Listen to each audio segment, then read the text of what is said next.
I opened for Nirvana. I went on the road with Nirvana, which is always weird for people to find out because Kurt liked my stand-up, and that's like finding out that Jimi Hendrix really liked Buddy Hackett, you know?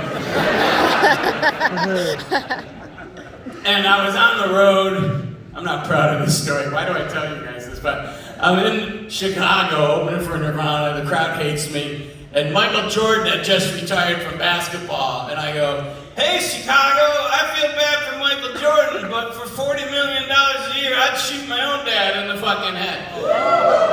Yeah, I did that. Yeah, the whole crowd's like,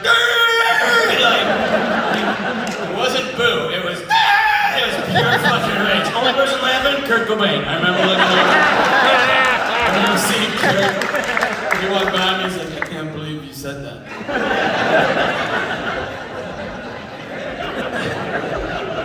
So we get done with the show, and this big security guard comes up, and he goes to me, he goes, hey man, we got a problem. I go, whoa, what's the problem? He goes, there's two lines of people at the stage door. One's to meet the band, the other's to beat the fuck out of you. And the line to beat the fuck out of you is bigger than the one to meet the band. I go, well, what do we do? He goes, relax your body.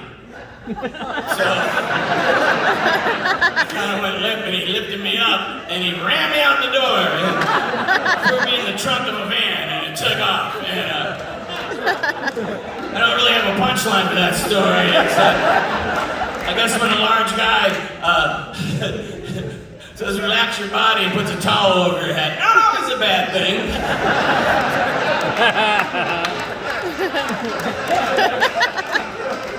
So I used to direct the Jimmy Kimmel show. I did that for 3 years. No. I was just getting some water.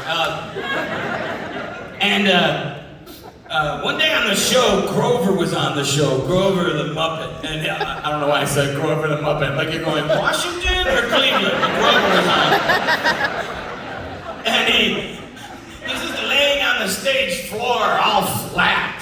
It was really fucking weird to see Grover like not being animated. He looked like a suicide. He looked like a Ouija photo. He was all flat. And I said to the puppeteer, I was like, yo, that's fucking up my shit big time. Can you put Grover on? And I watched the guy who does Grover now. I watched him put Grover on, and then Grover goes, hi, Bobcat! Hi, Bobcat! And in my head, I'm like, ah! Grover knows my name! It was the most starstruck I've ever been in my life. It was like that Chris Farley show sketch where Chris would be talking to Paul McCartney. Remember when you were in the Beatles? That's cool. And I'm like going to Grover, remember? You were near, and then you were far, and then you were near again. That was cool. And I'd also direct like the music part of the show. Who's the band that everybody hates? Nickelback, right? When they were on. Right now. They might be nice guys, but their manager came into the booth. He goes, who's the director? I go, I am. He goes, don't shoot Chad profile. Only shoot Chad straight on. I go, okay, I won't. Who's Chad? And he's like, that's our lead singer. I go, why can't I shoot him from the side? And he goes, because he has a large nose. Yeah. So, I go, I won't shoot him from the side. And the cameraman can hear the conversation in my headset, and they go, pussy. So, if you've ever seen the Kimmel show, the band will do 2 songs. And during the second song, the show goes off the air. So I'm directing the show, camera 6, camera 4, and I go to the assistant director, I go, Kathy, tell me when I have 10 seconds left. She goes, okay. Camera 2, and she's like, 10 seconds. And I go, shoot the nose. And 7 cameras zoomed in on this guy's nose. And I made a nose montage, 6, 4, 1, 3, 5, 7, 2. And then we're off the air, and the crew's like, hey man, what are we gonna do now? I go, I'm getting in my car.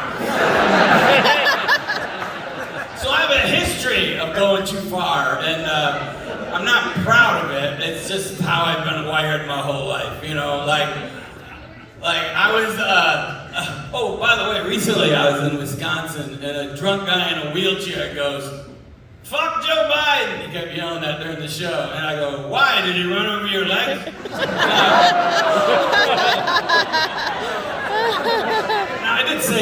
But I don't know if I'm an ableist because I treated him just as shitty as I'd treat any heckler, right? So, or maybe I am an ableist. I don't know. I've got a lot of balls when I was on a 2.5-foot stage with no access ramp.